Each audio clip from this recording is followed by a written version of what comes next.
Hi everyone, thanks for joining me. You're watching In Deep on the Delta, and this is the weekly fishing report for October 24th.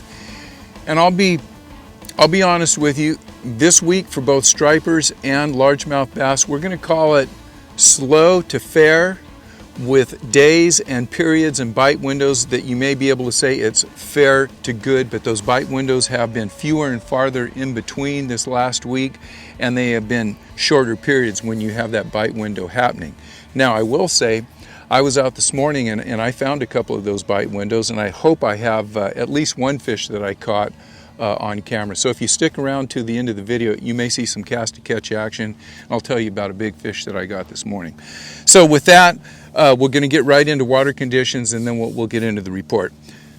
Wednesday morning, 10 o'clock, we're going to have a 75-80 degree temperature today. The water temperature right now is 65 degrees. I've been getting reports, depending on where you are, anywhere from 62 to 66 degrees.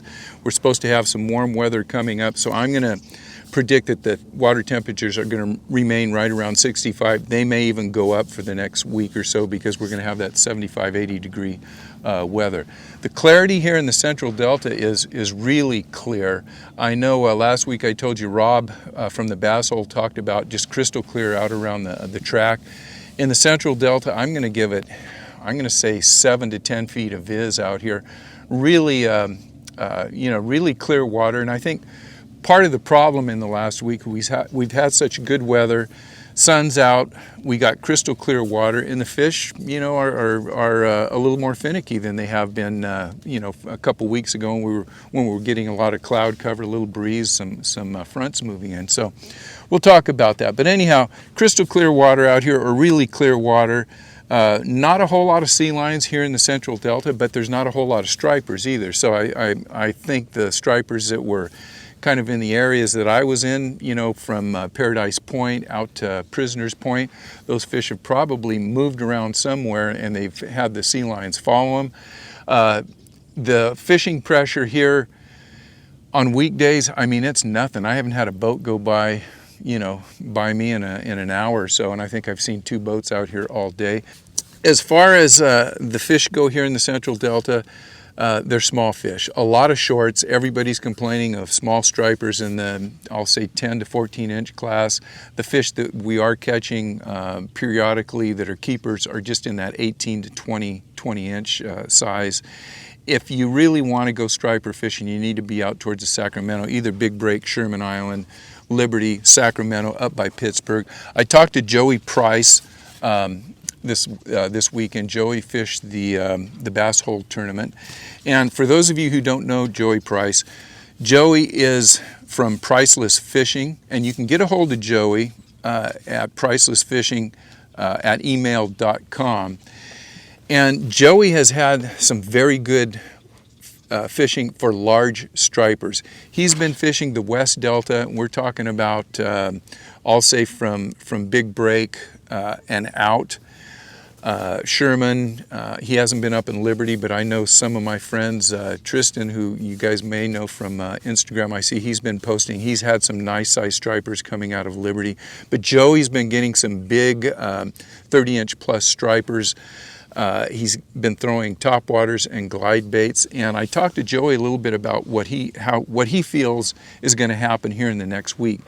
And Joey's been out here a while, and he's a knowledgeable angler, and he's telling me that he believes the stripers recover from these fronts, water temperature changes, and things that we've had in the last week a lot quicker than the largemouth. He fully suspects that as we're talking this week, that the stripers will rebound, and as long as you are out here and you know where to fish, where to look for them, you're going to be able to find some stripers, and there's a lot of good stripers in the system. You just, for the bigger ones, you're going to have to stay out west, and I would say Frank's Track, Big Break, Sherman Island, Grizzly, out that way, there are a lot of stripers. Right here in the Central Delta, you're going to really struggle to get a couple of keepers. So take that to the bank and let me know how you do on your fishing adventures, you striper guys, how you do next week. Let's get right into the largemouth bass. And we had a couple of tournaments. We'll talk about that real quick. I was out at the Bass Hole tournament Sunday, and I do have a a short interview that we did with the winners of the tournament. I think we'll play that here in a minute. But anyhow, Delta Bass Club, they were out Saturday. First place went, Delta Bass Club. Small tournament, club tournament. Ronnie Van Arsdale won the tournament with 12-9, and my buddy Glenn Rhodes. I gotta give Glenn a little bit of love here, because I know Glenn's out there all the time, and he's a guy that's grinding. He had a very close second place, 12 pounds 8 ounces for Glenn. Congratulations, Glenn. Joaquin Miller was the first place on the co-side, and he won the co-side with 7-4. So not great weights, and all these guys that we're talking about are Delta anglers. They know what they're doing. They're all capable of putting in a lot bigger bags than 10 and 12 pounds. So that was the Delta Bass Club. The Bass Hole tournament was Sunday, and they had similar results. They had 44 boats. First place went to Clayton and Brian Eastlick, and they had 18.5 for the winning weight, with a big fish of 5.9.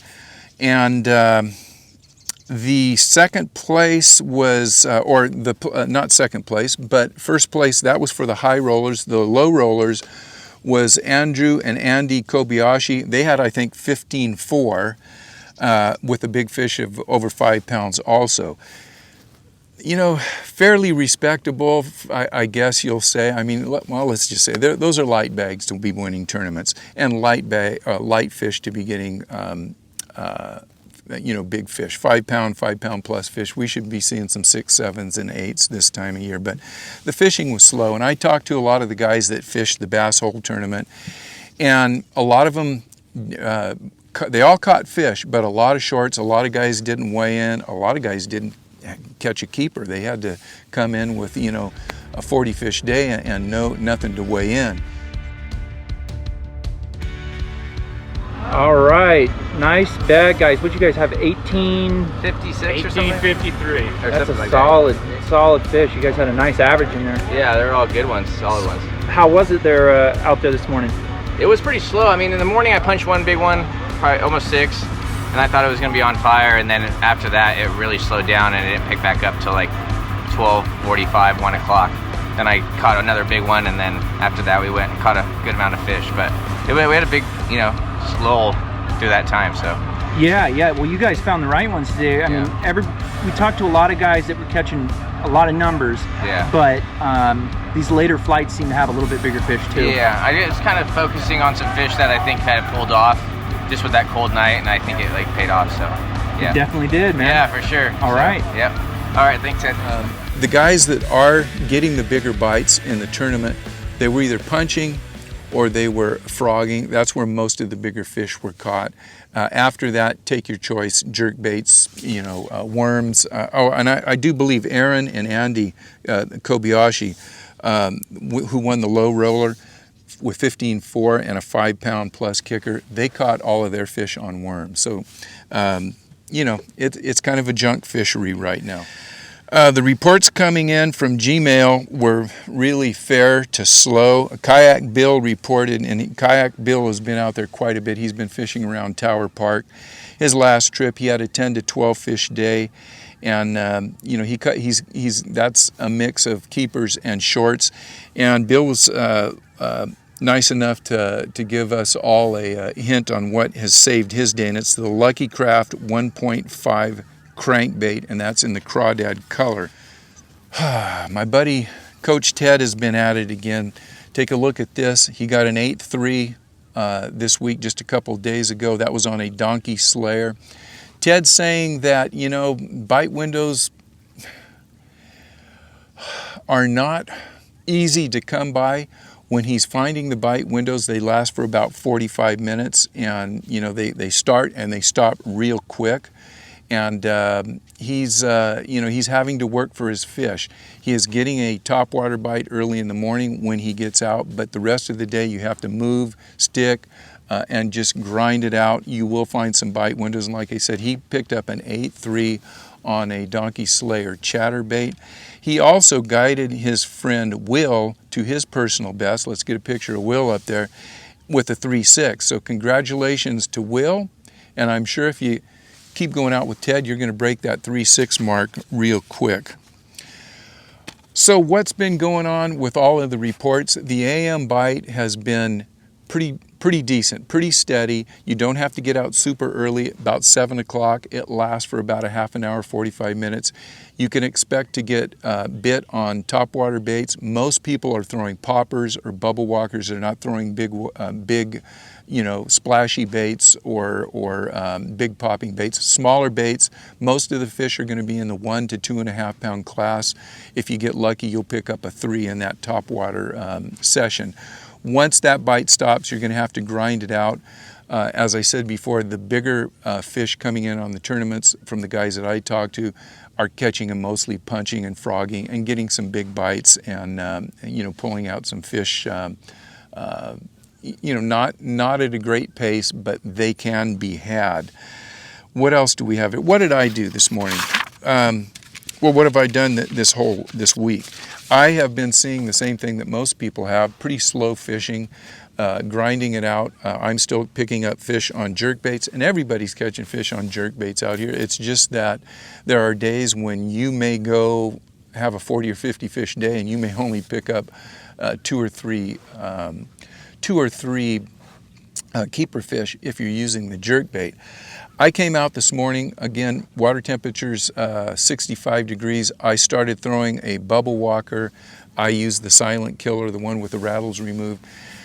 About a half an hour of topwater bite. I think I got 6 fish. A couple of fish were, I don't think I got anything over 2 pounds, right at that 2 pound mark. And, you know, they were fun fish. It was just flat calm out here. I decided to switch over, started throwing a jerkbait, caught a couple more fish on a jerkbait. They were small fish. I decided to get out of the area that I was fishing, which was in a flooded island. There was no water movement. There was no wind, no wave action. So I got out of there. I started fishing points on the main channel. And as I said, I will hopefully have some video playing behind me. I don't know if I got it this morning, but if I did, I picked up a 6.5 pound fish on a chatterbait, and I caught 2 other fish that were about, I'm going to say solid 3.5 pound fish.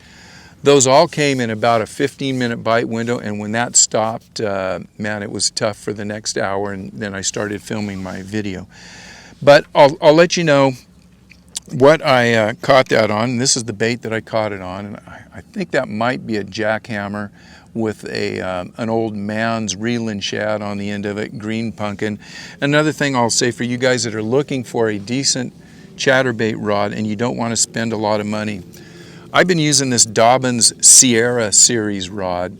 It is maybe a $130 rod. I don't know if it's much more expensive now than when I bought it. But this is the 7'3", rated for 10 to 17 pound test, and it looks like up to 3/4 ounce weight baits, and it is a medium fast action. But I just want to tell you guys, I'm not a Dobbins guy. A lot of these rods they're high-end rods break like they're made out of glass, but they're low-end rods, especially this Sierra series. I'll tell you what, I have caught a ton of fish on this rod. I've caught some big fish on it, and I love fishing it. Sierra series Dobbins, 7'3", medium. Heavy with a fast action. It's just a good all-round rod, and it won't break the bank. So with that, I want to thank you guys for watching. I will be posting a video hopefully next week, and we're going to talk about fishing storm fronts, and I highly recommend you watch that, because when this bluebird weather decides to really start turning into fall, we're going to have a lot of these storm fronts coming in. There's a lot written about fishing storm fronts, and I don't agree with a whole lot of it, and I think a lot of the information out there will put you in the wrong direction. So obviously you got to watch In Deep on the Delta to get the real skinny when it comes to fishing storm fronts. Hopefully that's next Tuesday. So with that, thank you guys so much for hanging in there with me, and hopefully you're catching some fish. Until next week, good luck, and we'll see you on the river.